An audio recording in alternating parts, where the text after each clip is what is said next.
Bueno, buenas tardes, bienvenidas y bienvenidos todos a esta tertulia con el periodista corresponsal de conflictos Ramón Lobo.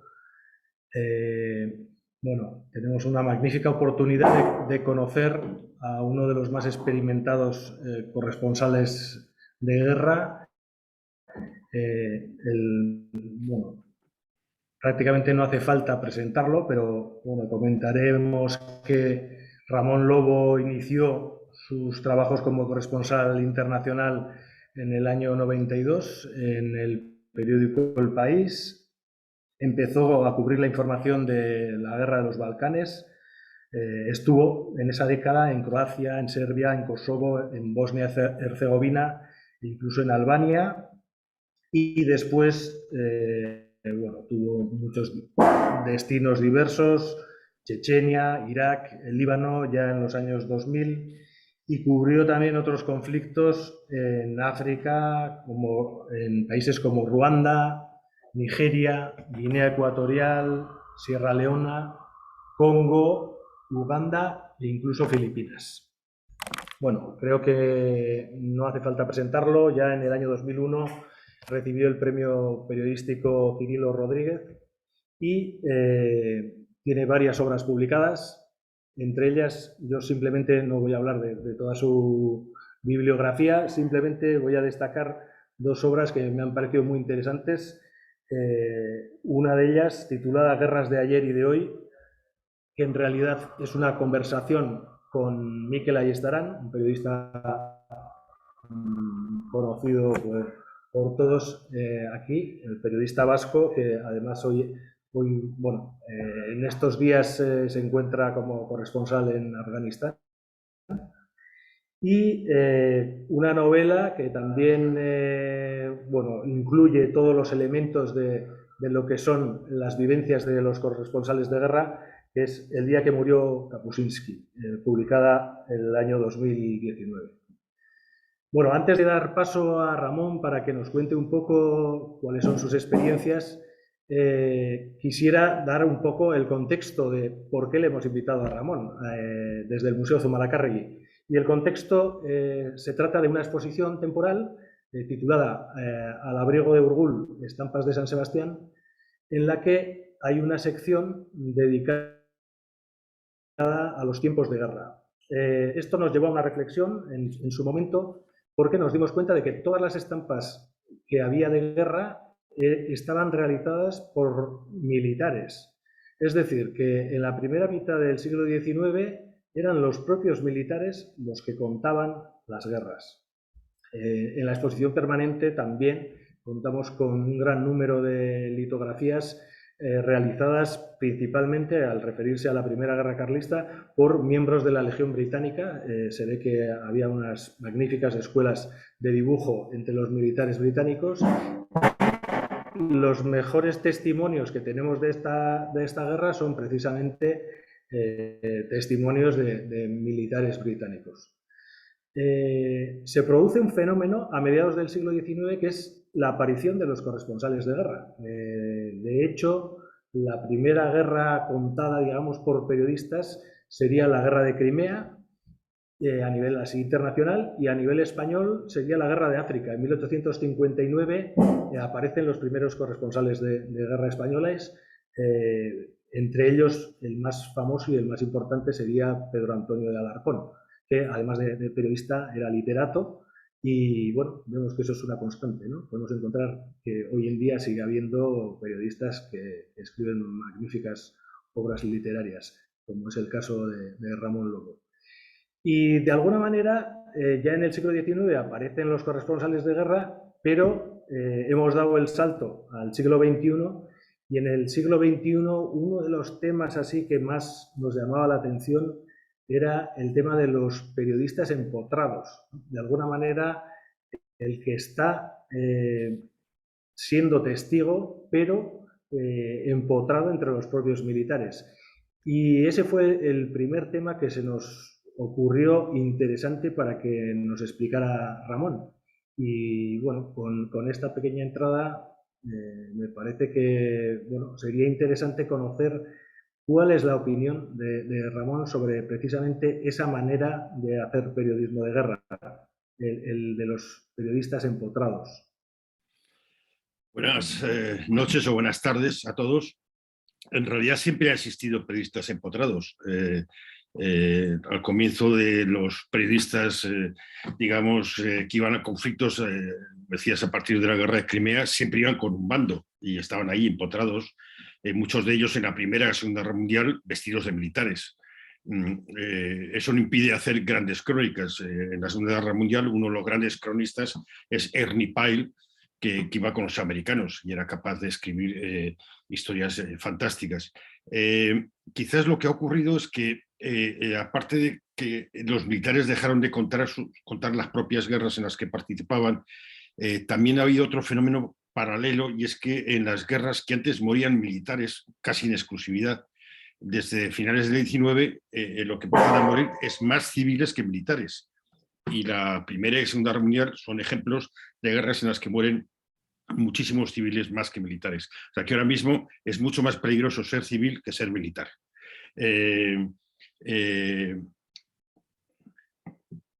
Porque me hacen una llamada, siempre tengo una llamada cuando no es... ¿Me escucháis?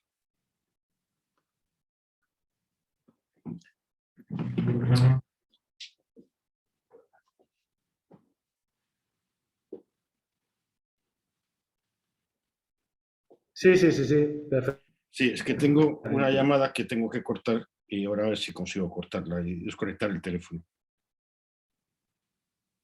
Bueno, decía que ahora mismo es mucho más fácil, es más seguro ser civil que militar, porque mueren más civiles que militares. De hecho, las guerras se hacen matando civiles de unos a otros. Lo que nos sorprendió, sobre todo a partir de Irak, fue la introducción de periodistas empotrados con el ejército americano en la invasión de Irak contra Saddam Hussein. El problema que ha habido es que, digamos, la ausencia de periodistas por libre y la sustitución del periodista que va por libre, además del empotrado, por periodistas que solo van empotrados porque es más barato. Entonces, claro, eso te limita la visión. Lo que no puede hacer nunca el empotrado es contar toda la guerra, solo puede contar la unidad en la que está. No sé si me escucháis, porque creo que esto se ha perdido un poco.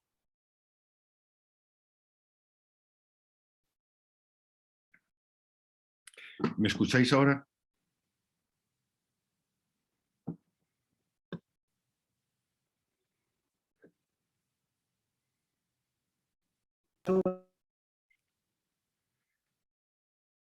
Te oigo entrecortado.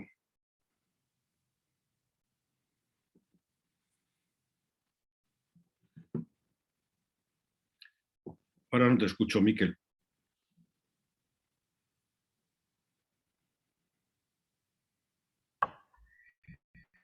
Perdona, creo Sí, ahora sí, que ahora sí te ahora... escucho. Bueno, decía que en la obra en la que es esa conversación tan interesante que me ha parecido que tienes con Miquel Ayestarán, obra en la que se ve que tenéis una complicidad muy buena entre los dos, hay una referencia a que tú también estuviste empotrado en alguna de tus intervenciones periodísticas. No sé, no acabas de concretar cuál era, pero En tú el, dices en que ya habías el, estado empotrado. sí, yo estuve empotrado, creo que fue en noviembre y diciembre de 2008 con los americanos. Ya había terminado, digamos, la invasión de Irak, lo que había era una ocupación, y sí hice un empotramiento con ellos. Y a mí me resultó muy interesante, porque, bueno, ves cómo funciona todo por dentro, te permite acceder a cosas que no podrías acceder si no estuvieras empotrado, también te impide acceder a otras cosas que no estás empotrado. Lo que decía antes, no sé si se me escuchó, el empotramiento yo lo veo positivo. Lo que veo negativo es que los medios de comunicación, para ahorrar, en el caso de Irak era evidente, mandaran periodistas solo empotrados. Claro, el periodista empotrado puede contar su unidad, lo que está pasando alrededor de su unidad. Puede tener contexto porque conozca un poco la región o lo que sea, pero en una invasión, por ejemplo, la de Irak en el 2012, Tú tienes que tener un periodista empotrado con los americanos, tienes que tener un periodista, si es posible, que no esté empotrado, y tienes que tener un periodista que esté en Bagdad. Y la suma de esas tres versiones te puede aproximar a la realidad. A mí el empotramiento lo que te da una sensación de es que tú acabas viendo que son gente que está haciendo la guerra, muchas veces no saben por qué, y que son también un poco víctimas de la misma guerra. Hay un documental que se llama, es de Tim Hetherington ¿cómo se llama este? Es sobre el Valle del Corengal. Es un empotramiento que hacen los americanos, que hacen dos periodistas americanos. Van 5 veces a este Valle del Corengal en Afganistán, que era el lugar donde más fuego se emitía y más fuego se recibía. O sea, era una primera línea en toda línea. Estos van 5 veces y cada una de las veces están 3 o 4 semanas con los soldados. Y Restrepo se llama el documental. Ahí entiendes muy bien cuál es el mecanismo de la guerra y entiendes muy bien la estupidez de la guerra. Como se ha visto después en el final de Afganistán, una guerra absolutamente inútil, en el que no solo matas gente, sino los mismos soldados son víctimas porque luego regresan a su país y nadie le interesa ese conflicto por el que han estado luchando. Entonces yo creo que te ofrece un punto de vista, no es el único punto de vista, sino es un punto de vista añadido. Dentro de la invasión de Irak hubo periodistas que cruzaron la frontera, como Javier Espinosa, y no estuvieron empotrados en nada y recorrieron Irak para arriba hasta Bagdad sin estar empotrados. Bueno, tienes otro tipo de información. Lo ideal de un gran medio de comunicación es tener distintos periodistas sobre el terreno, obteniendo información, y la suma de todo permitir al lector o al oyente o al televidente tener un contexto para saber qué es lo que tiene que pensar. Ya. No, yo lo primero que se me ocurre es si no te condiciona mucho. Quiero decir, si estás entre ellos, no te hace ver las cosas demasiado como ellos, o no te acerca demasiado al bando en el que tú vas empotrado, ¿no? O sea, quiero decir que tal vez el hecho de convivir con ellos puede influir en el periodismo que vas a desarrollar. Es evidente que tú cuentas tu unidad y acabas desarrollando una cierta simpatía con esa unidad. Pero bueno, yo no estuve mucho empotrado, estuve más en 2 empotramientos distintos dentro de Irak. Y bueno, también ves un poco cómo funciona el mecanismo de las fuerzas americanas, la enorme autonomía que hay de las unidades, mientras que en el ejército español todo lo tiene que decidir un general, y ni siquiera eso, porque luego tiene que decidirlo el ministro de Defensa. En el ejército americano, en una guerra, la autonomía es tremenda. Un capitán o un sargento tiene una enorme potestad de tomar decisiones. Y entonces vas viendo un poco cómo funcionan las cosas. Pero ya te digo, si ese es el único punto de vista que vas a ofrecer del conflicto, es un punto de vista escaso. Necesitas tener otros puntos de vista. Tienes que tener a alguien que esté, por ejemplo, con la población civil iraquí, en el caso de los iraquíes, para que sepamos qué sufrimiento les causan los bombardeos y demás. Y tienes que tener a alguien que tenga una visión general de conjunto, que a veces se consigue pues estando pues en Bagdad, o lo puedes tener en Nueva York, o en París, o en Londres, o en San Sebastián. Simplemente necesitas a alguien que tenga capacidad de contexto. Pero el empotramiento con los británicos y con los americanos, sobre todo con los americanos, es muy fácil. Tú firmas una serie de normas, una de ellas es una censura. Evidentemente, la censura es muy simple. Es decir, si ha habido muertos, tú no vas a decir los nombres de los muertos hasta que lo sepan las familias. David Beraín, que iba mucho con los americanos, él me ha contado que, por ejemplo, en Haditha, en el centro de Irak, cerca de Bagdad, él iba con una unidad que entró en una casa. Haditha se produjo una gran matanza de americanos en un atentado.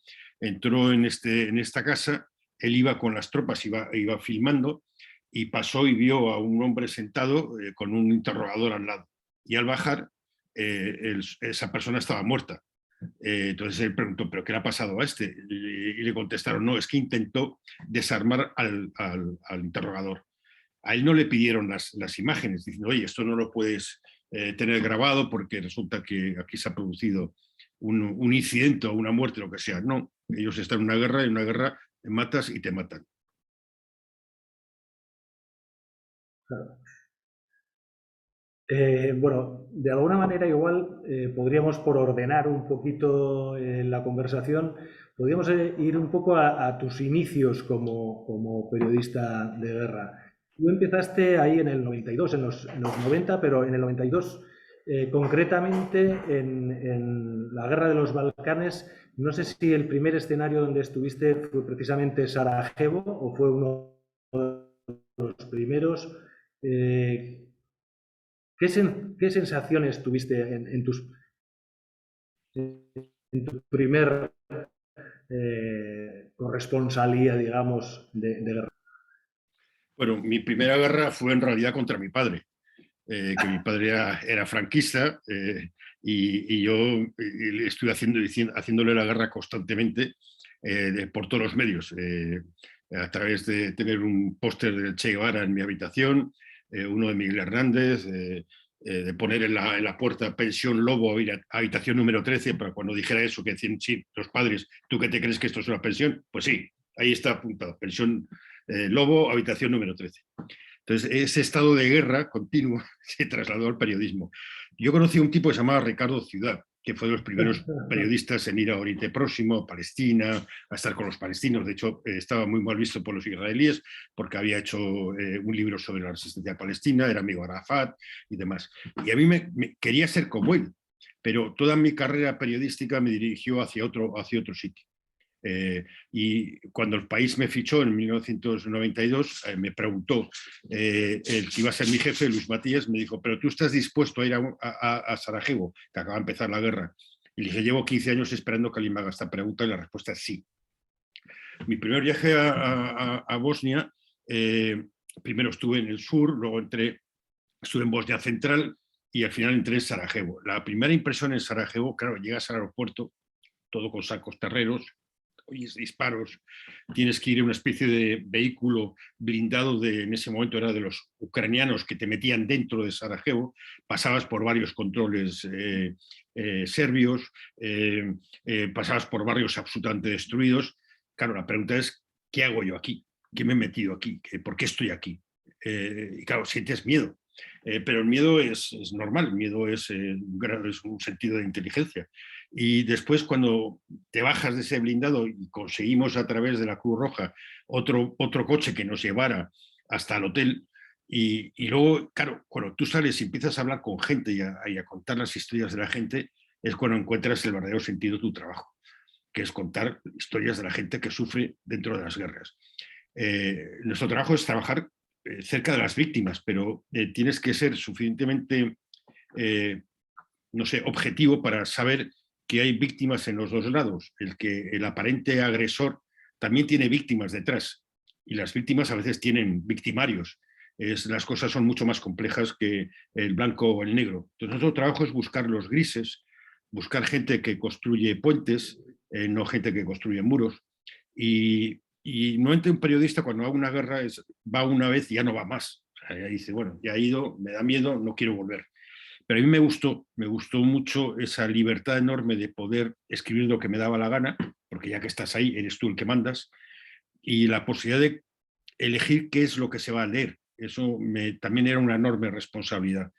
Y bueno, he estado 20 años haciendo ese trabajo en distintas guerras, como decías al principio, y me siento un privilegiado de haber sido testigo de todo aquello y de haber aprendido tanto de la gente sobre la que he escrito.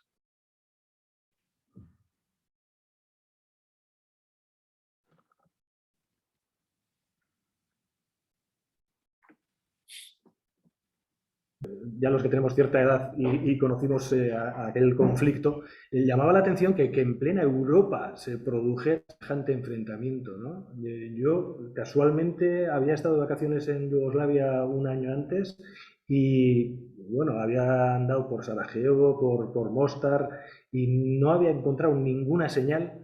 Vamos, me pareció un país europeo muy avanzado, y incluso me compré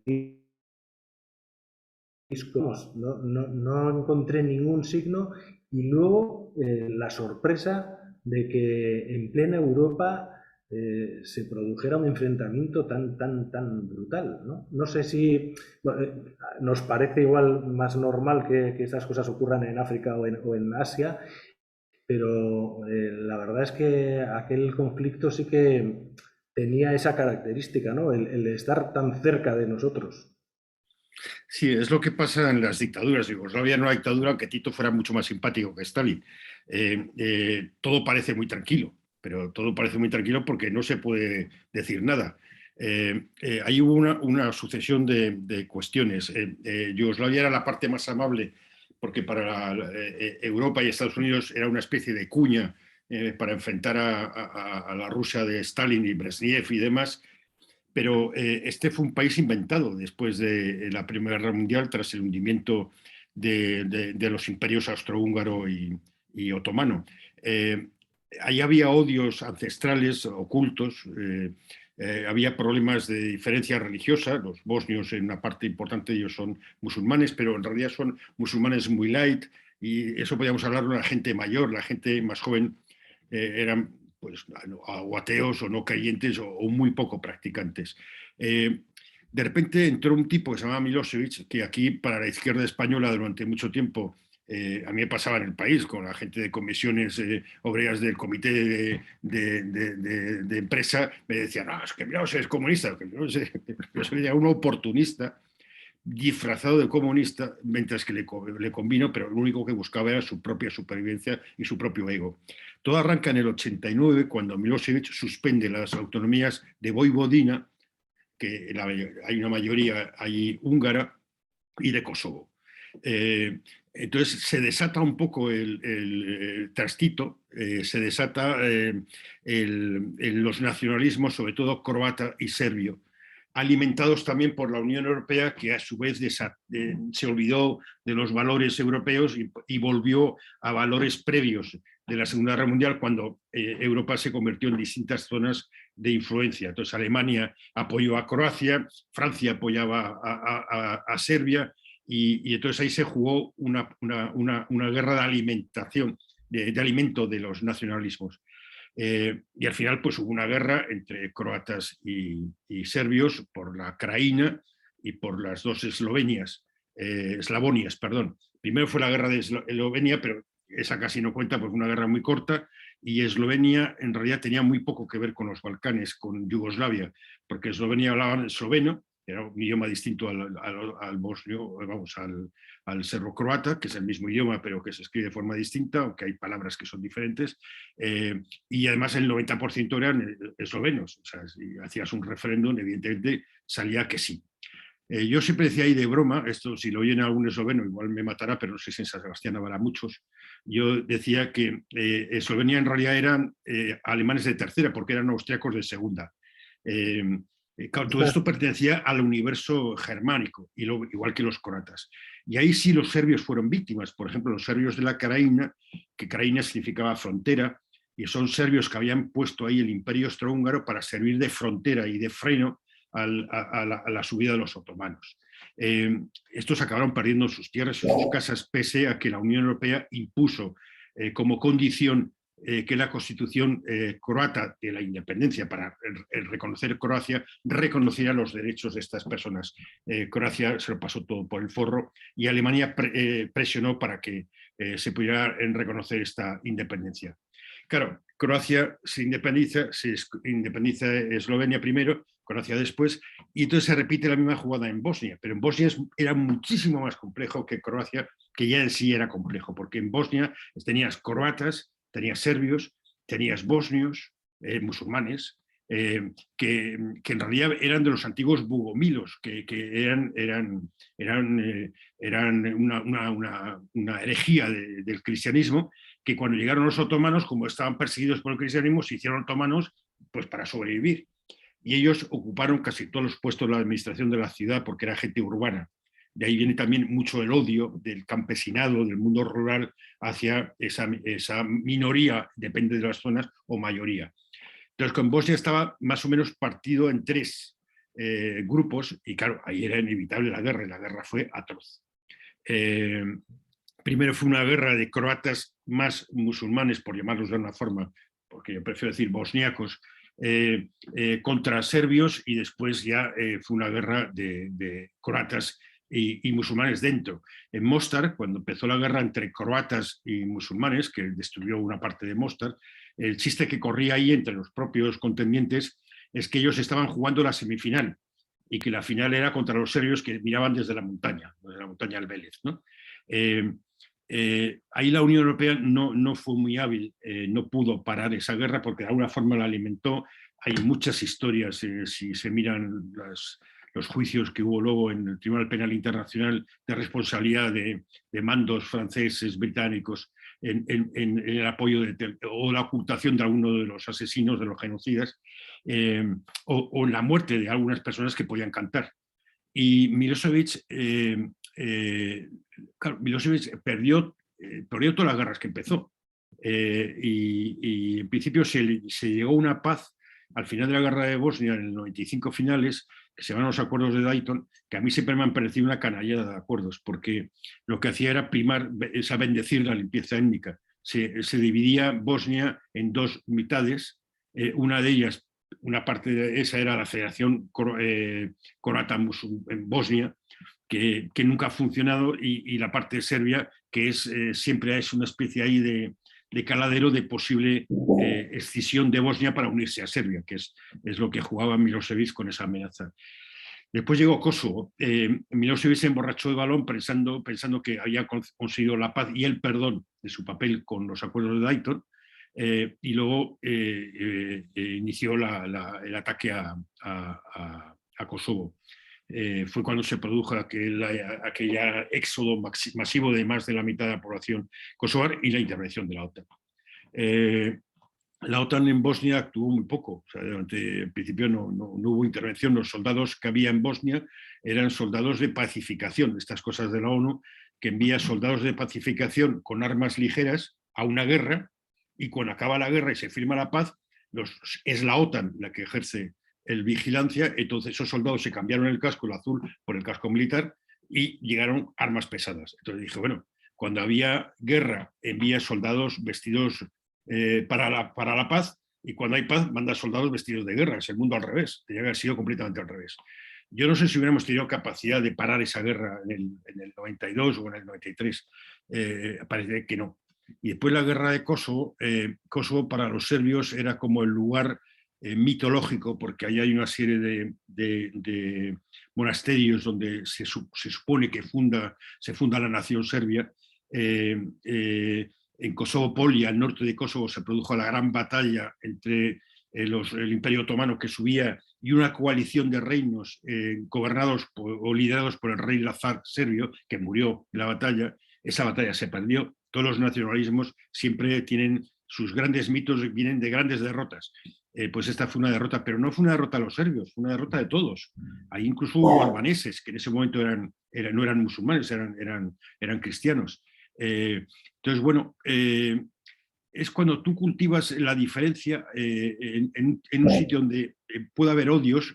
A mí siempre me preocupó Yugoslavia, porque pensé, mira qué fácil es montar una guerra. En España, cuando murió Franco, si no hubiéramos tenido una serie de líderes positivos o adecuados en todas las comunidades históricas, pues podríamos haber acabado igual. Pasa que yo creo que se fue en otra línea, se consiguió una constitución y unos marcos para defender las ideas de cada uno. Y aún así tenemos enormes dificultades. Serbia no tuvo esa suerte, ni los Balcanes en general. Otro escenario en el que estuviste varias veces y tuviste mucha experiencia es el de Oriente Medio. Ahí te pilló la guerra del Líbano, has estado en Irak. ¿Qué diferencias así principales puede haber entre tus inicios ahí en los Balcanes y luego las posteriores veces que has estado en Oriente Medio? Pues Irak, sobre todo, es el sitio donde más he estado. Yo creo que he estado como 6 o 7 veces, antes y después de Saddam.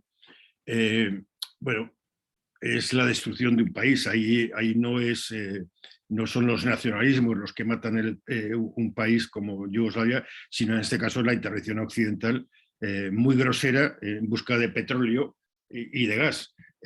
Hay un documental, creo que está en filming, sobre el golpe del 53 contra el primer ministro elegido democráticamente en Irán, para poner al Shah, porque garantizaba mejor los intereses occidentales. El problema es que nosotros, que vendemos democracia y vendemos libertad, no nos movemos por esos parámetros, nos movemos por los parámetros de los intereses. Y disfrazamos todo esto con un discurso de libertad y democracia. Si son amigos nuestros, como Arabia Saudí, no nos importa que sea una dictadura. Si no son amigos nuestros, sí nos importa que sea una dictadura. Entonces, claro, esa forma inmoral de dirigir el mundo produce muchos conflictos. Entre los principales vendedores de armas están los 5 países que tienen derecho de veto y asiento permanente en Naciones Unidas, en el Consejo de Seguridad. O sea, podríamos decir que la paz mundial está dirigida por los 5 países que más armas producen junto con Alemania. Entonces, claro, así no podemos ir a ningún lado. Ahora se está construyendo un conflicto con China, que sin duda es un conflicto que llegará porque ninguna superpotencia cede su puesto gratis, pero nos estamos viendo la Unión Europea arrastrados a un conflicto que a nosotros no nos interesa, porque a nosotros no nos interesa llevarlo mal con China porque tenemos otro tipo de relación. Hoy he visto una crítica en el Guardian sobre la última película de James Bond, que era muy divertida porque decía que James Bond en realidad es simplemente para mantener la ficción de que el Reino Unido es una superpotencia. Entonces el Reino Unido todavía no ha aceptado que la reina Victoria se ha muerto y que no son una superpotencia mundial, pero ahí están pegados a Estados Unidos y entonces por eso juegan el campo contra China. Y bueno, esto lo de los submarinos de Australia, que ha sido un golpe a Francia, pero bueno, entre comerciantes de armas está el juego. Cuando son buenos, o sea, cuando son países legales, hablamos de comerciantes. Cuando son gente no legal, hablamos de traficantes. O sea, en las palabras está también todo.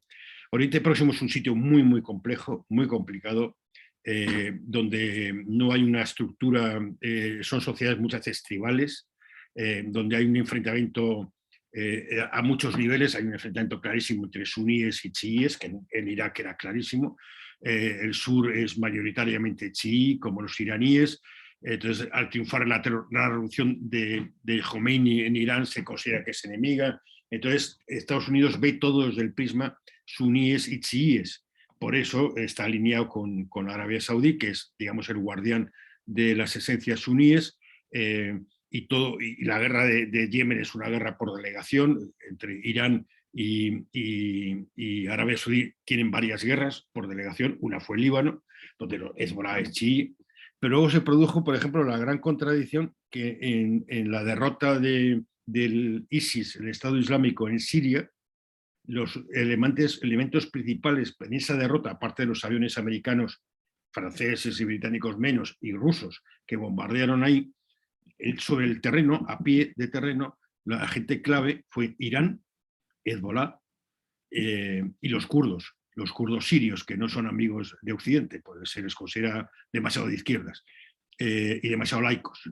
Entonces, bueno, nos movemos en unas constantes contradicciones sobre nuestros amigos, nuestros no enemigos, y da la sensación que Occidente, que vende tener ideales y tener principios firmes, democráticos, y en defensa de la libertad, de los derechos humanos, pues si lo bajas al terreno no se ve esa defensa en hechos concretos. Entre las preguntas que me están llegando de la gente que participa, digamos, en la tertulia, volvemos al tema de los empotrados y me viene una pregunta que dice: ¿los empotrados tienen libertad para contar lo que ven? Sí. Un poco lo que te planteaba yo antes, pero ya más directo, ¿no? O sea, si tú estás ahí en medio, según lo que cuentes. Sí, lo único que no puedes hacer es, si ha habido muertos, decir el nombre de los muertos, porque primero tienen que saberlo las familias. Esa es una de las limitaciones. Me contaba antes David Beraín, otro caso de David Beraín, que iba con una columna americana. En cada vehículo va un francotirador.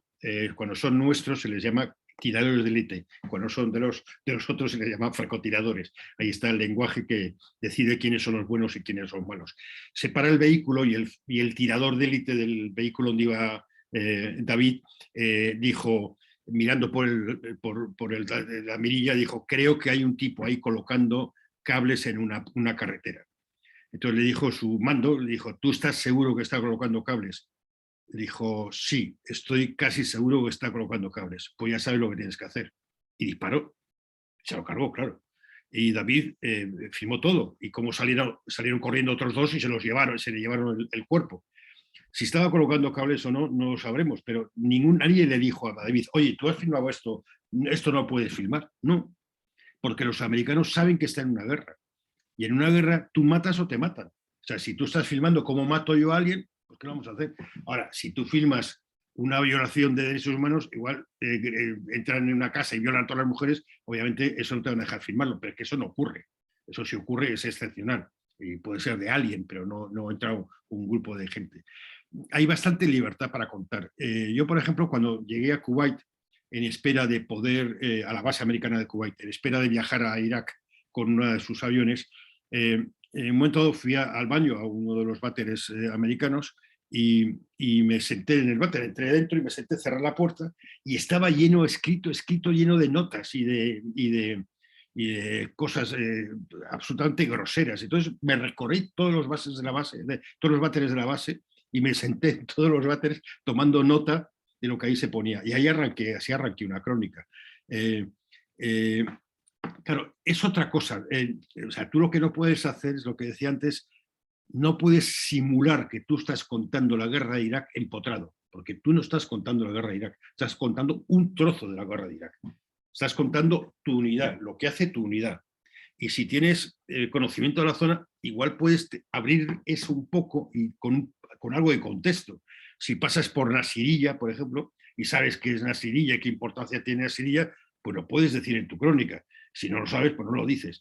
Pero lo que ocurre es que a veces se produce que en estos tiempos de ahorro, donde no se manda a los sitios, a los periodistas, sino que todo es por vídeos robados por aquí y por allá, como hemos visto en el final de Kabul ahora, que tardó en llegar periodistas, pensar que si tú tienes un periodista empotrado en Irak, ya no hace falta que haya nadie más en Irak. Sí, aparte de eso necesitas alguien con la otra parte.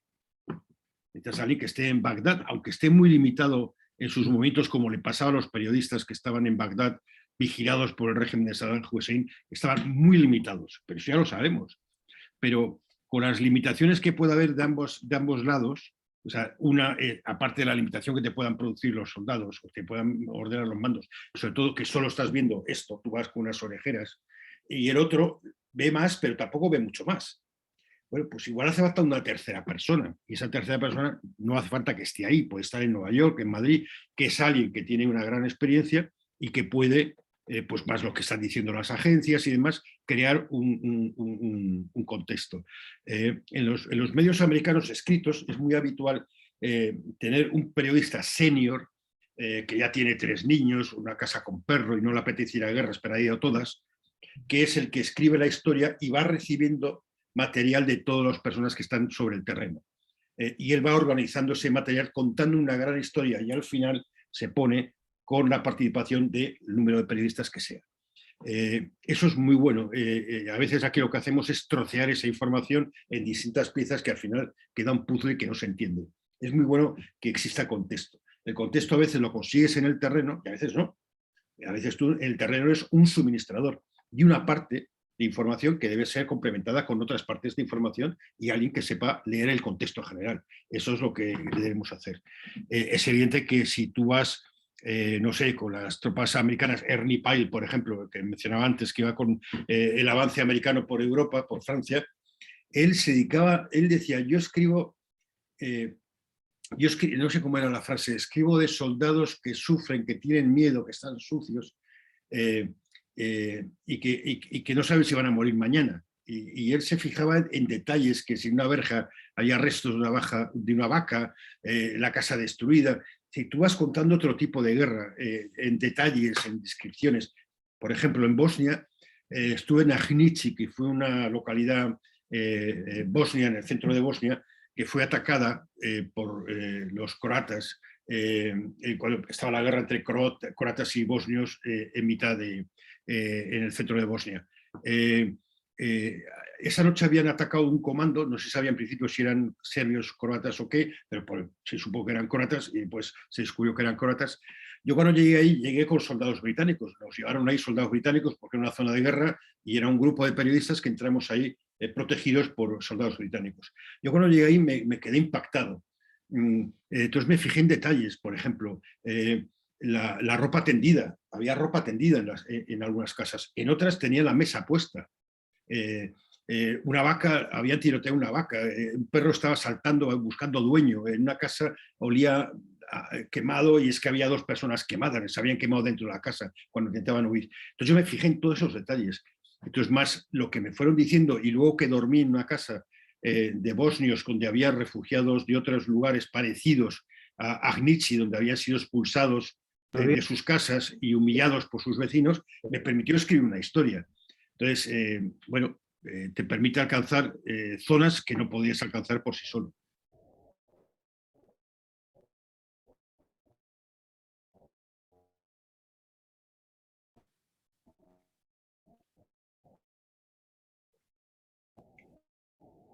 No sé si se escuchó o nos hemos quedado colgados.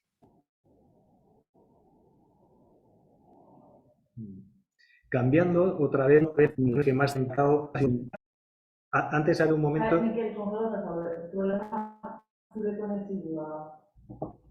Un problema con la conexión, soy yo.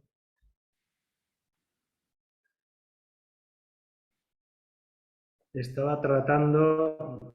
No se me escucha. Yo sí te escucho ahora, pero antes no.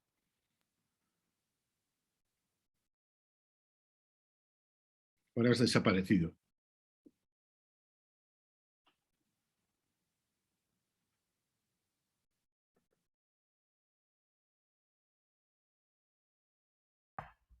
Sí, ahora Sí. un problema ahí de conexión. Que me estoy, que me voy y vuelvo.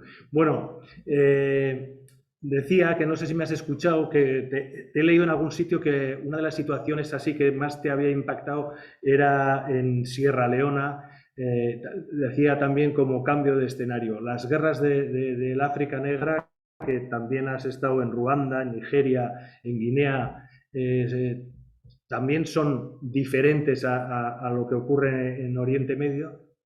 Sí, el motor es el mismo, la ambición, el odio, la manipulación con otros medios.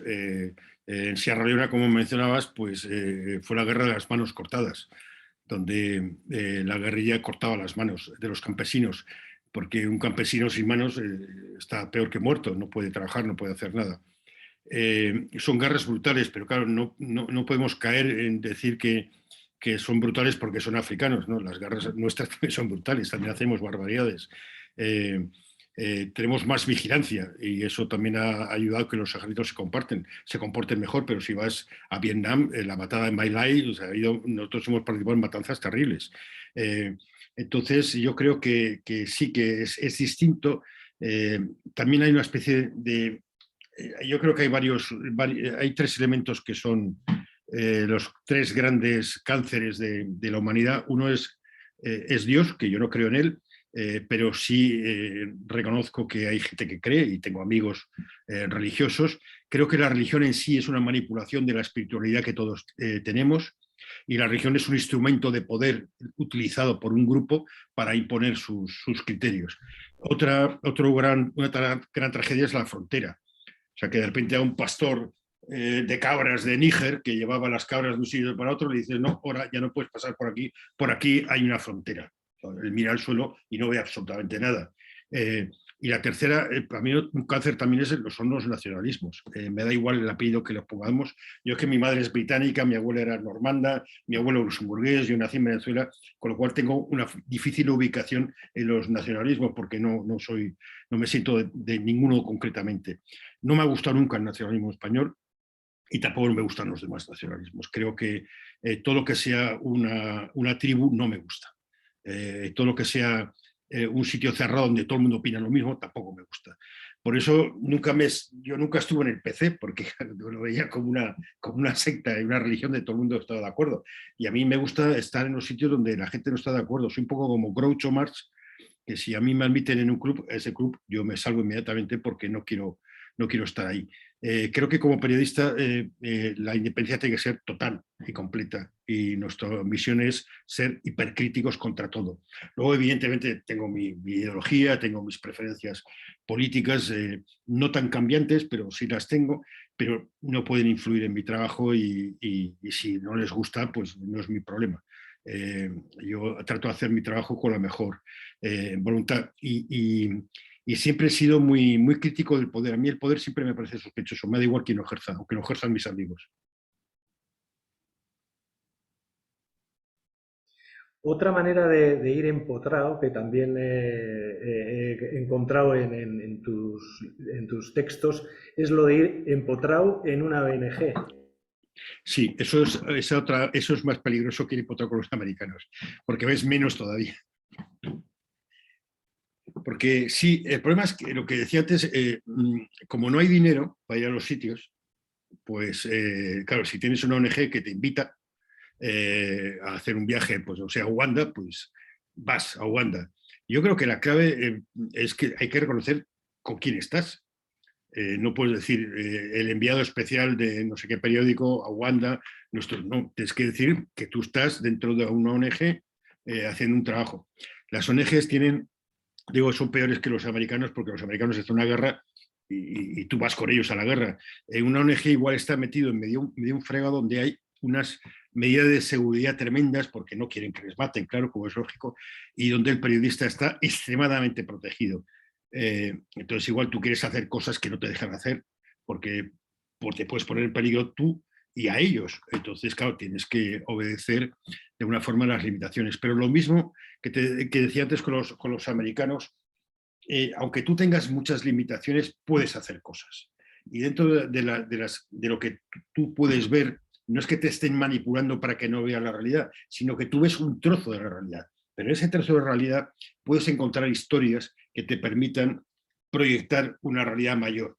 Me acuerdo que yo estuve en Ayotzinapa, en México, con Médicos Sin Fronteras para los 43 desaparecidos en Ayotzinapa, bueno, asesinados, claramente. Ahí estaban las familias. Médicos tenía un proyecto psicológico de apoyo y acompañamiento de esas familias.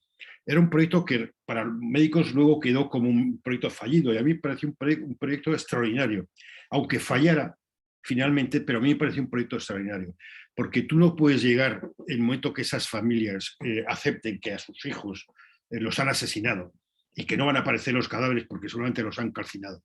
Tú no puedes aparecer ahí y de repente decir, bueno, aquí el hombre blanco viene a trataros psicológicamente. No, tú tienes que estar ahí, que te vean. De repente viene una madre a tomar café, entonces esa madre no habla el primer día, pero el segundo sí. Y entonces eso que te van contando sus historias es parte de tu trabajo, aunque luego no quede digamos, en un resultado positivo. A mí es de los proyectos que se lo he dicho muchas veces a médicos que más me han gustado, aunque fracasara en esas, para ellos. Yo fui allí, claro, blanco, aunque me puse la chaqueta de Médicos Sin Fronteras, que nunca lo he hecho, pero ahí me lo puse para respetar el trabajo de ellos, y pude hablar con varias de las madres. Claro, yo con esta pinta, pues podía parecer una espía de la CIA fácilmente, ¿no? Entonces, tú te das cuenta que ahí suceden las víctimas muchas veces. Había una especie de prisión donde algunas madres sí sabían que sus hijos estaban muertos, pero no podían salirse de ese grupo porque estaban secuestrados por el dolor colectivo del grupo. Entonces, claro, es muy difícil manejar eso. Yo estuve ahí, luego me escapé de la vigilancia de Médicos Sin Fronteras y me fui a Iguala, creo que se llamaba la ciudad más cercana, y me entrevisté con gente, porque ellos desaparecieron ahí, con un alcalde, con un exalcalde, no me acuerdo con quién, y consiguió una historia un poco más redonda. Pero claro, la esencia eran las mujeres y las madres de aquellos hijos. Si yo no hubiera ido con médicos, jamás hubiera tenido acceso a esa gente. Jamás. Ninguna de ellas hubiera hablado conmigo. Eso te pasa a veces en otros sitios. Tú vas, por ejemplo, estuve en Somalia creo que también estuve con Médicos Sin Fronteras y tuve acceso a un hospital donde iban mujeres que habían sufrido la ablación y la infibulación. La ablación, todo el mundo sabemos lo que es el corte del clítoris, no está en la religión musulmana, es una tradición extraña que parece que viene del Egipto de los faraones, pero que algunos países o algunas zonas creen que es un mandato musulmán y es muy difícil luchar contra eso. La infibulación es el cosido de los labios de la niña cuando tiene la primera menstruación para que no tenga relaciones sexuales. Entonces el marido, antes de casarse, comprueba que la niña tiene los labios sellados, entonces se desellan para poder casarse. Claro, eso es producto de infecciones. Luego, muertes en los partos, es una barbaridad. Yo estuve en ese hospital y hablé con muchas mujeres y con algunas de las médicas y enfermeras que trabajaban con esta gente. Jamás hubiera tenido acceso a esa historia si no hubiera ido con Médicos Sin Fronteras. Si hubiera ido por mi cuenta, seguramente ni me hubiera enterado de la existencia de ese hospital. Y si me hubiera enterado de la existencia del hospital y me hubieran permitido entrar, yo no tendría la confianza de este es un amigo de estos que nos están ayudando, con lo cual sí puedo hablar con ellos. También yo creo que en esas cosas hay que saber remar a favor y no mirar lo que te falta, sino lo que tienes, y tratar de trabajar con lo que tienes de forma honesta, reconociendo al lector tus limitaciones y con quién estás yendo. O sea, no decir que el país te ha enviado a Somalia, sino tú vas con Médicos Sin Fronteras a Somalia.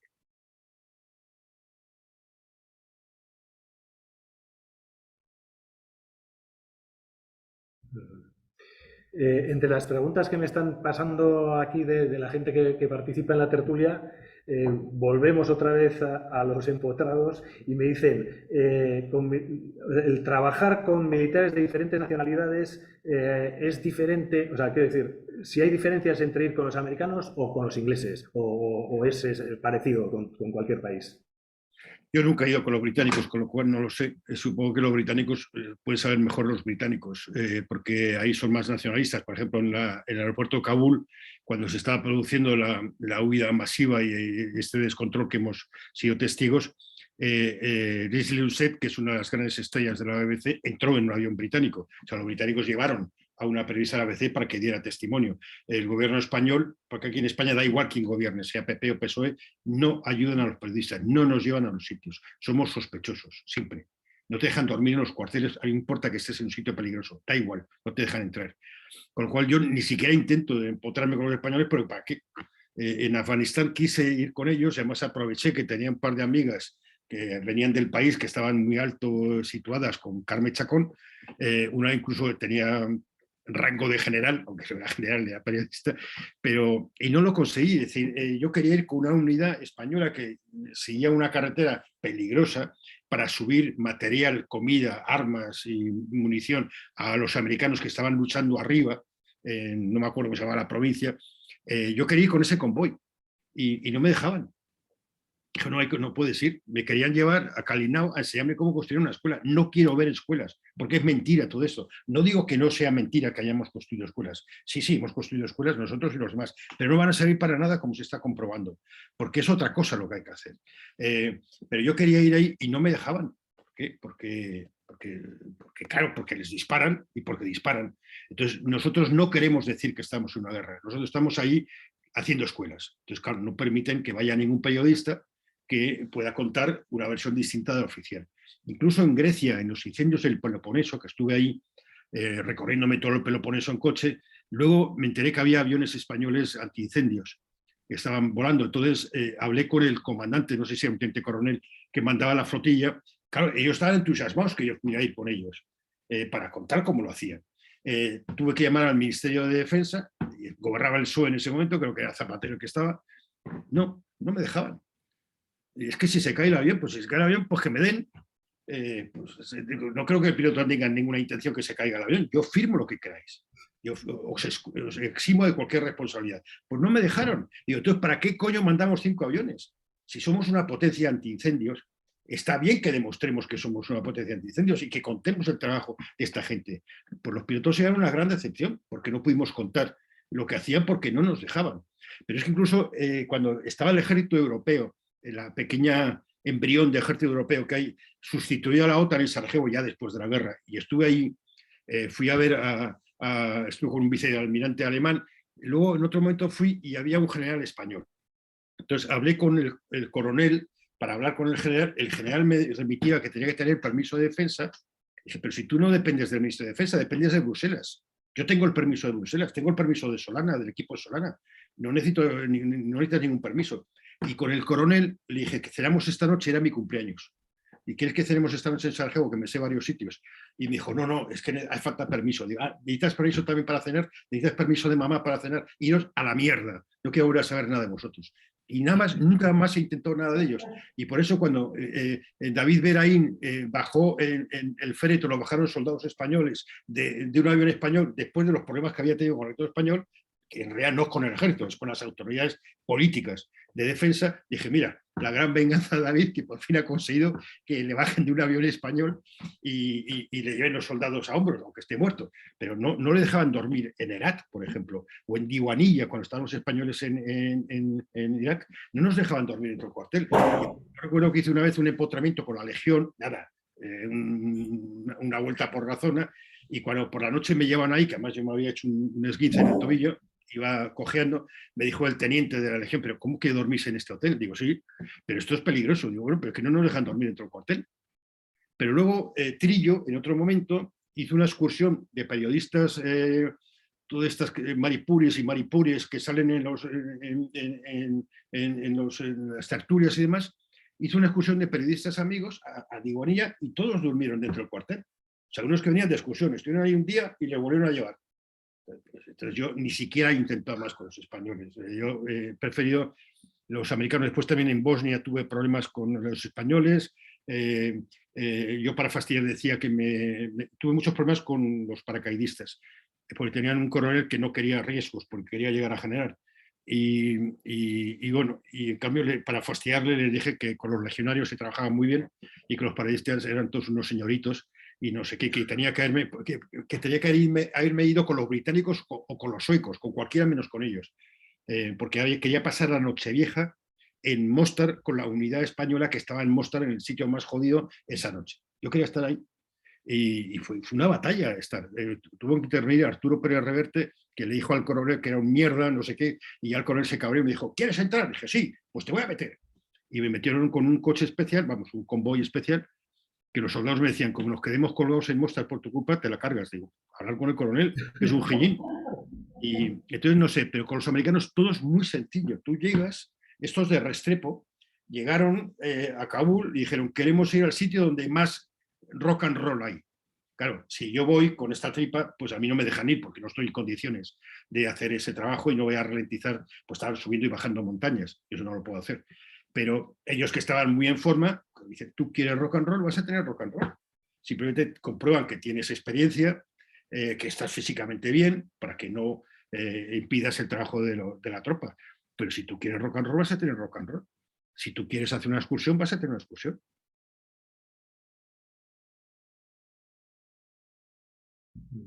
Dos preguntas que me llegan de los que están en el chat, muy interesantes me parecen. La primera es, ¿crees que el periodismo freelance activista está condenado a desaparecer? Ojalá, porque todo lo que sean adjetivos en periodismo sobran. Sobran en los textos y sobran en periodismo. Periodismo de investigación, todo periodismo de investigación. Periodismo activista, nosotros no somos activistas, somos periodistas. Si eres activista es otra cosa, es otra frontera. Tú tienes que poner ahí, en la ONG activista, viven. O sea, hay ONGs activistas magníficas, Amnistía Internacional, Human Rights Watch, muchas. De alguna forma todas tienen algo de activismo porque todos llevan algo de denuncia. Yo he discutido también mucho con Médicos Sin Fronteras porque a veces no debes ser tú el que denuncia, porque si pones en riesgo la continuidad de tu misión médica en el sitio por denunciar, es mejor pasarle la denuncia a las ONGs que denuncian, que están sobre todo Human Rights Watch y Amnistía Internacional. Pero los periodistas no. Nosotros no somos activistas, nosotros no estamos para salvar el mundo, nosotros estamos para contar lo que está pasando. Entonces, si tu forma honesta de contar lo que está pasando es tu contribución a que los poderes públicos, la sociedad en general, la que quiera enterarse de cómo están las cosas, pueda tomar las decisiones adecuadas. Creo que también yo descubrí que cuando tú escribes crónicas, obviamente yo os he dicho antes que estoy siempre con las víctimas, pero no puedo hacer un periodismo, una crónica sentimental, no. Yo tengo que construir una crónica que vas dando protagonista a la gente que a ti te apetece, porque quieres contar algo, y tú tienes que escribir una crónica suficientemente abierta como para que un lector, primero que el lector lea toda la crónica, que eso no creas que es tan fácil. La mayoría de la gente lee el titular, como mucho el primer párrafo. Hay una película de Billy Wilder que se llama Primera Plana, que están Walter Matthau y John Lennon, Jack Lemmon. No, Jack Lemmon es, no sé, está discutiendo dónde colocar los nombres. Entonces dice, pero ¿quién diablos va a leer? Claro, ¿quién diablos va a leer el segundo párrafo? Y es verdad, es que nadie lee el segundo párrafo. Entonces tú tienes que construir un primer párrafo suficientemente interesante como para llevar al segundo, al tercero. Si tú consigues que el lector se sienta libre dentro de tu pieza de pensar cosas distintas a las que estás pensando tú, entonces el lector va a valorar tu pieza. También tenemos un problema ahora con las redes sociales que se ha ido acentuando en la sociedad, que solo leemos cosas con las que estamos absolutamente de acuerdo. Y creo que eso es un empobrecimiento. Tenemos que leer cosas con las que no estamos de acuerdo. Lo que no tenemos que leer es a los idiotas, lo que no tenemos que escuchar es a los idiotas. Pero sí periodistas que puedan ser de derechas, como Zazalejos, es monárquico, es de derechas, es un tío inteligente, hay crónicas o artículos con los que no estoy nada de acuerdo, pero siempre hay algo de luz, de inteligencia en ese artículo, aunque no esté nada de acuerdo. Pero hay otras veces que estoy de acuerdo, un 10%, un 20%, un 30%, un 50%. Entonces, yo leo por ahí mucha prensa extranjera y leo, o sea, sigo al Wall Street Journal, estoy suscrito a Wall Street Journal, que es un periódico conservador, donde tiene una opinión deplorable que yo no sigo, pero la información es magnífica, la información es de primer estándar periodístico. Entonces, bueno, creo que nuestra obligación es ser periodistas y punto, y nada más, sin ningún tipo de adjetivo.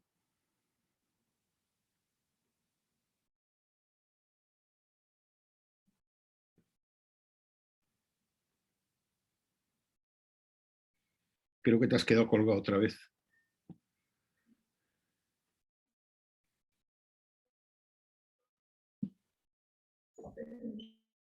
Sí. Y la otra pregunta, ¿me oyes? Sí, ahora sí. Sí, ¿ahora me oyes? Perfecto. Bueno, que es otra de las preguntas que me ha llegado por el chat y es sobre cómo es la vuelta. O sea, después de conocer esos horrores de la guerra, ¿cómo es la vuelta a la vida cotidiana para vosotros los periodistas que habéis estado en los conflictos? Pues es difícil, porque aunque de alguna forma nos reímos mucho también y bromeamos y tratamos de relativizar todo, cuando acaba tu misión, o sea, tú bueno, estás ahí, estás como una moto, como si fueras, no sé, un ciclista que va a toda la mecha, y cuando te dicen que se ha acabado, te entra un cansancio tremendo. Y regresas a casa y normalmente los amigos te dicen, cuéntanos, pero tú no puedes contar nada porque las palabras no llegan tan rápido, a veces las palabras tardan en llegar, tú llegas lleno de silencios y cuando te llegan las palabras una semana o 10 días después, nadie quiere escucharte porque a nadie le interesa tu historia. Yo lo que hacía era, cuando llegaba aquí a casa, lo que hacía era me tumbaba en el sofá y ahí en el sofá hacía la digestión de las imágenes, de las voces, tratando de colocar todo en su sitio, más o menos.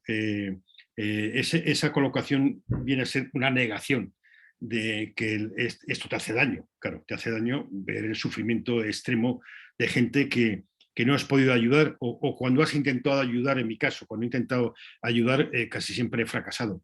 Entonces te quedan como fantasmas permanentes, ¿no? De los que prefieres no hablar, porque yo en mi caso, además, que ya he cumplido 66, no sé, entrar en una especie de periodo emocional donde me permito sentir emociones. Entonces, a veces que me han preguntado, cuenta cosas, no puedo contar las cosas porque no sé dónde me voy a parar. Pero también, como en la vida, tú tienes dos opciones. Puedes vivir esto como, mira lo que he sufrido, lo que me ha pasado, lo que he visto, o puedes pensar que todo eso es una riqueza tremenda que te ha permitido la vida para entender lo que es la vida. Yo lo vivo así. Yo creo que he tenido el enorme privilegio de hacer ese trabajo, el enorme privilegio de ver la realidad desde una primera línea, y eso me ha formado como persona, creo que me ha dado una solidez como persona, y sobre todo ahora, lo que notamos eso hace tiempo, lo que le pasa a Miquel, y estarán también ahora, ¿no? Es como si tuviéramos una especie de prestigio social porque tú has estado en el otro sitio, entonces puedes hablar de estos temas. Y frente a los impostores, que son los que están en las tertulias y en todos estos sitios, tú sí tienes una voz y tienes la obligación de ejercer esa voz. Entonces, por eso me gusta hacer charlas y me gusta ir, porque digo lo que creo, lo que siento y sé que tengo el privilegio de poder tener esa credibilidad. Y además todo el mundo sabe que tengo un comodín. también lo tiene Miquel, lo tiene Brugo Rovira, lo tiene mucha gente. Eso me pasó una vez con una discusión en el año 2004 en una universidad de verano organizada por El País, en lo que yo dije que Afganistán era un fracaso. Empecé diciendo en mi intervención que yo no era un radical de extrema izquierda ni una antiglobalización, pero estaba totalmente de desacuerdo con todo lo que se había dicho y que creía que Afganistán era un fracaso. Y expliqué por qué. Y estaba Ramón Pérez Maura, de ABC, un tipo que yo respeto mucho, pero claro, es un tío de derechas, muy, muy nobiliario en sus comportamientos, y entonces me empezó a discutir y le dije, Ramón, yo leo lo mismo que tú, pero yo he estado allí. Entonces ese es el comodín que tú puedes sacar en cualquier momento. Entonces cuando vas a cualquier sitio, pues tienes la gente sabe que tienes ese comodín. O por ejemplo me pasó una vez en Más vale tarde, poco antes de las elecciones americanas que ganó Trump, que yo dije que iba a ganar Trump y expliqué por qué. Y los periodistas que estaban ahí, digamos, haciendo el papel de periodistas de derechas, me decían, pero ¿cómo? ¿Cómo va a ganar Trump? Es que está clarísimo que va a ganar Trump. No es que yo quiera que gane Trump, es que no tenemos que confundir lo que yo quiero con lo que yo creo. Yo no estoy aquí para contar lo que yo creo, sino para contar lo que yo creo que va a ocurrir en base a un análisis, ¿no? Y luego cuando ganó Trump, entré bajo palio, claro, 2 o 3 días después llegué bajo palio.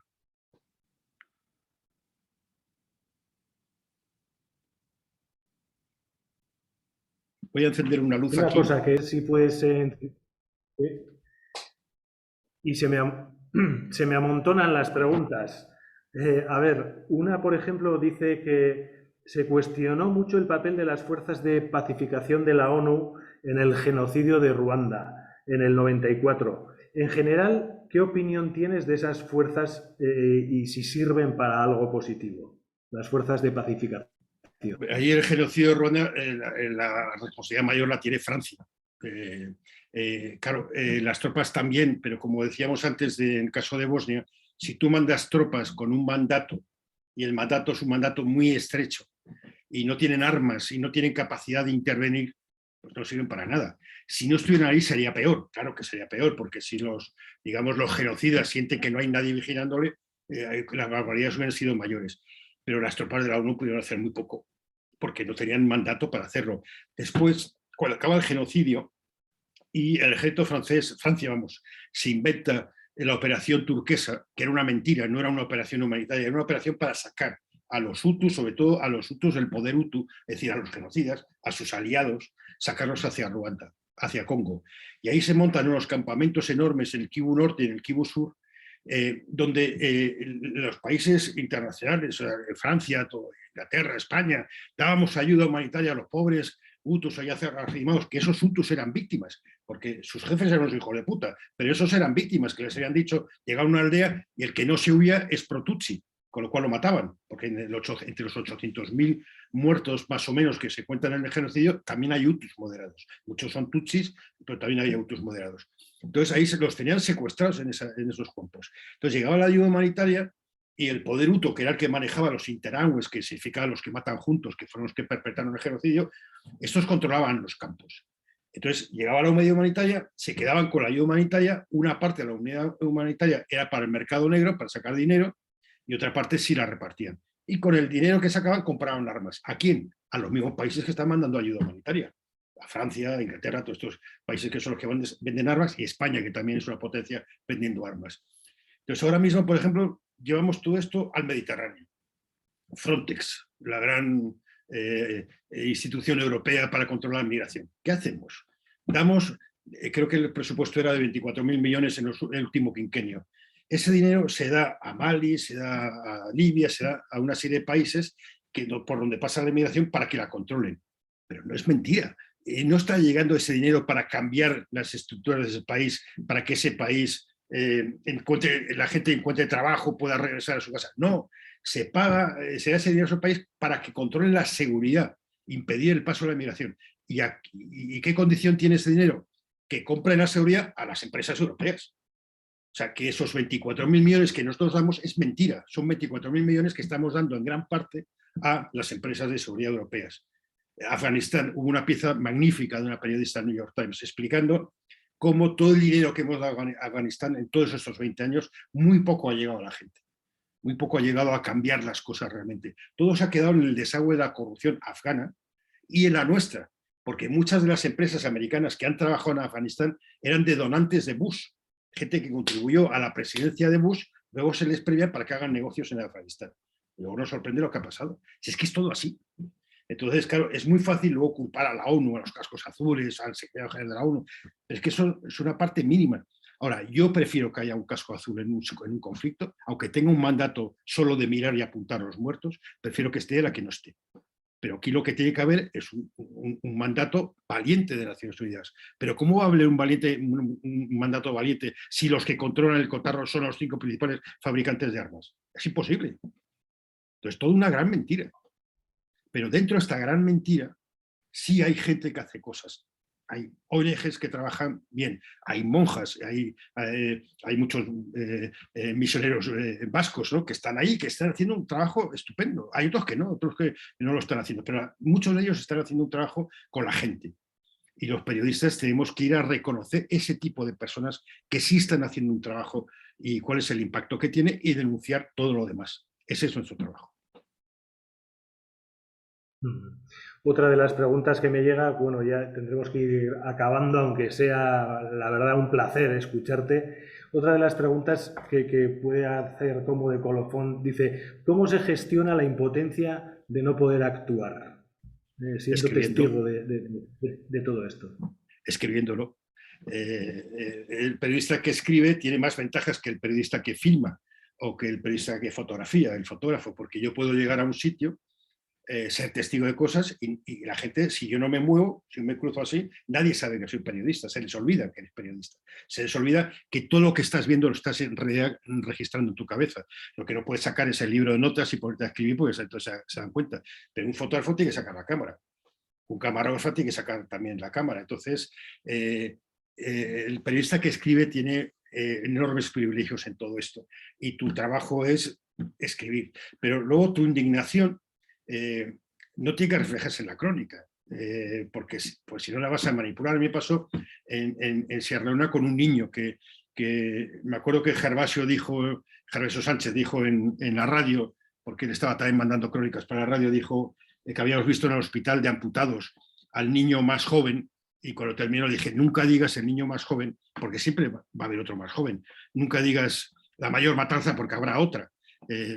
Siempre no puedes decir de los más jóvenes, pero no seas tan preciso porque luego la vas a cagar.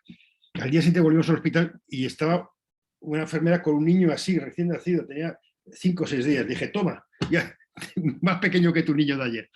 Entonces le preguntamos, yo pregunté cómo que estaba, lo cogí, el niño estaba desnutrido, le colgaban un poco la piel, y dije, ¿pero qué come este niño? Y me dijo, no come nada, solo bebe agua porque no tenemos leche.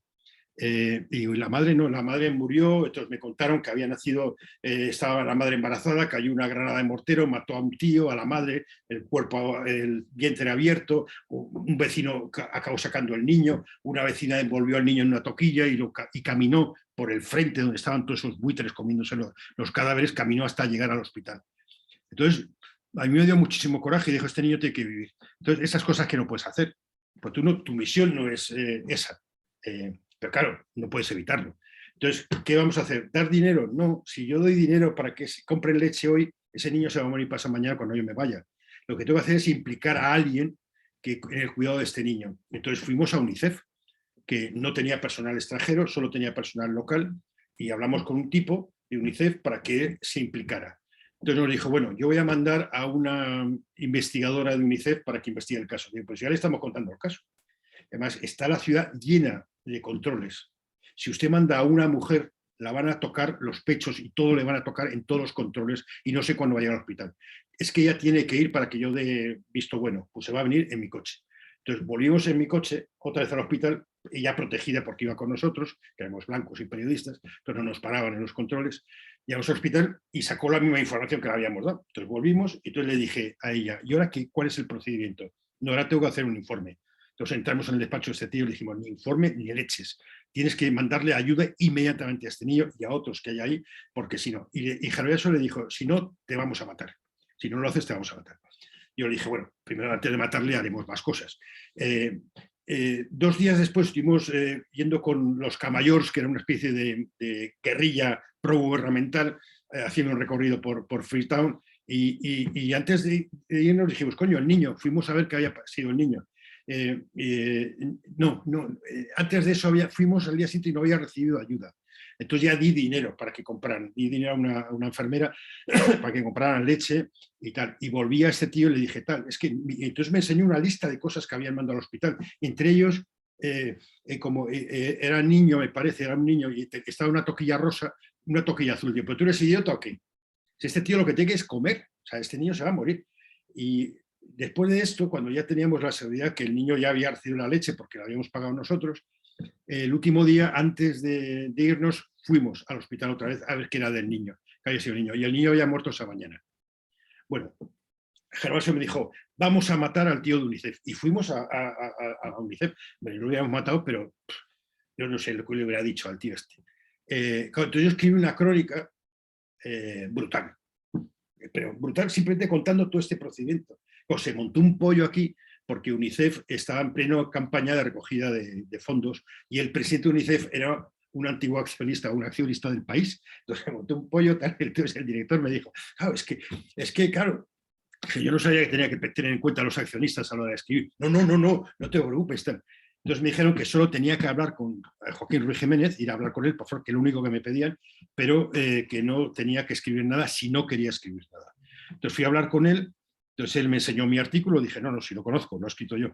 Entonces me enseñó su carta, había mandado una carta al director que no se acabó publicando porque yo le dije al director, esa carta está llena de falsedades, y entonces le dije, mire, la diferencia entre usted y yo es que yo he visto a ese niño, le he visto vivo y sé que está muerto. Cuando yo le traiga el cadáver de ese niño y se lo ponga encima de su mesa, usted y yo estamos en las mismas circunstancias para hablar de este tema. Y entonces me dijo, ¿y vas a escribir una columna? Dije, escribiré un reportaje cuando ustedes hagan una investigación interna y explique lo que ha pasado. Yo entiendo que UNICEF y otras muchas organizaciones importantes que hacen las cosas bien en otros sitios cometen fallos, ¿vale? Si igual yo cometería el mismo fallo si estuviera ahí, pero tienes que tener unos procedimientos internos de investigación para, si no castigar a esta persona, que yo creo que se lo merecía, pues estaba todo el día jugando al Tetris, por lo menos evitar que ese error se reproduzca en otro sitio, ¿no? Yo le dije al tipo, le dije, usted le puede parecer que este niño es una cosa muy pequeña, pero usted está recibiendo ayuda de los británicos. Ha recibido 3,5 toneladas de comida. Mañana va a llegar 30. Si usted no es capaz de llevar leche a un niño, ¿cómo va a repartir la ayuda? Toda esta ayuda se está perdiendo. Entonces, la ayuda le llega a usted porque, claro, es UNICEF, pero eran locales, no era UNICEF internacional, porque habían tenido que ir de Freetown. Pues, bueno, yo ese niño se me quedó, yo tuve años que no podía hablar de ese niño. Luego piensas que lo hice mal porque tenía que haber cogido al niño, pero claro, en Congo me pasó con Tomasi, es un fotógrafo que trabaja con Médicos Sin Fronteras, que ahora acaba de publicar un libro magnífico de fotografías.